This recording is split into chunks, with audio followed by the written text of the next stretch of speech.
ইরানের সঙ্গে যুদ্ধ চান না প্রাক্তন মার্কিন সেনারা। ট্রাম্পের নীতির বিরুদ্ধে বিক্ষোভে আটক ৬০ জন। নিজের দেশেই চাপে মার্কিন প্রেসিডেন্ট ডোনাল্ড ট্রাম্প। ডোনাল্ড ট্রাম্পের ইরানকে নিয়ে কঠোর অবস্থান ঘিরে নতুন করে বিতর্ক আমেরিকায়। ওয়াশিংটন ডিসিতে মার্কিন কংগ্রেস ভবনের সামনে যুদ্ধবিরতি বিক্ষোভে অংশ নেন প্রাক্তন মার্কিন সেনারা। শুধু প্রাক্তন সেনারাই নয়, ট্রাম্পের নীতির বিরোধিতায় আন্দোলনে অংশ নিয়ে আটক হয়েছেন বেশ কয়েকজন বর্তমান সেনাও। ইরান আমেরিকার যুদ্ধে প্রভাব পড়েছে গোটা বিশ্বে। দুই পক্ষই একে অপরকে ১ ইঞ্চিও জায়গা ছাড়তে নারাজ।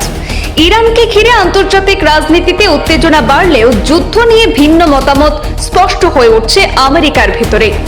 মার্কিন প্রেসিডেন্ট ডোনাল্ড ট্রাম্পের ইরানকে নিয়ে আগ্রাসী অবস্থা নিয়ে নতুন করে বিতর্ক তৈরি হয়েছে।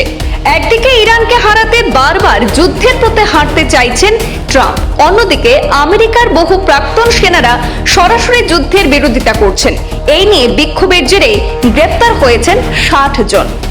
ইরানের বিরুদ্ধে আমেরিকার যুদ্ধের বিরোধিতা করে ওয়াশিংটন ডিসিতে মার্কিন কংগ্রেস ভবনে বিক্ষোভ করেছেন প্রাক্তন মার্কিন সেনারা।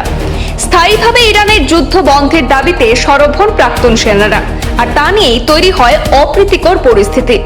বিক্ষোভ চরম পর্যায়ে পৌঁছালে পুলিশ প্রায় ৬০ জনকে আটক করে নেয়। জানা গিয়েছে, এই বিক্ষোভের আয়োজন করা হয় অ্যাবাউট ফেস নামের একটি সংগঠনের ব্যানারে ওয়াশিংটন ডিসির ক্যানন হাউস অফিস বিল্ডিংয়ে। প্রাক্তন সেনাকর্তাদের মূল দাবি হলো যে প্রেসিডেন্ট ডোনাল্ড ট্রাম্পের যুদ্ধংদেহী নীতির বিরুদ্ধে কংগ্রেসকে কার্যকর ভূমিকা পালন করতে হবে। তাদের মতে যুদ্ধ ঠেকানোর ক্ষমতা কংগ্রেসের হাতেই রয়েছে। বিক্ষোভে অংশগ্রহণকারী প্রাক্তন সেনারা বর্তমান রাজনৈতিক পরিস্থিতির সমালোচনা করেছেন।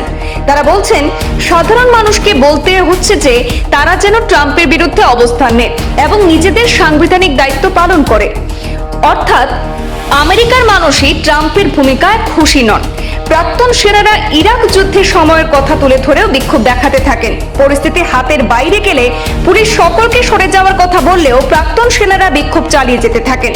তখনই ৬০ জনকে আটক করা হয়। তবে শুধু প্রাক্তন সেনারা নন, বিক্ষোভে সামিল হয়েছিলেন বর্তমানে কর্মরত সেনা ও তাদের পরিবারের সদস্যরাও। এই ঘটনায় ইরান ইস্যুতে আমেরিকার অভ্যন্তরে মতভেদ ক্রমশ প্রকট হচ্ছে। একদিকে কঠোর নীতির পক্ষে রাজনৈতিক বক্তব্য, অন্যদিকে যুদ্ধবিরোধী মনোভাব। এই দ্বন্দ্ব আগামী দিনে মার্কিন নীতি নির্ধারণে বড় প্রভাব ফেলতে পারে বলে মনে করছেন বিশেষজ্ঞরা। ব্যুরো রিপোর্ট, পূর্বাঞ্চল প্রতিদিন।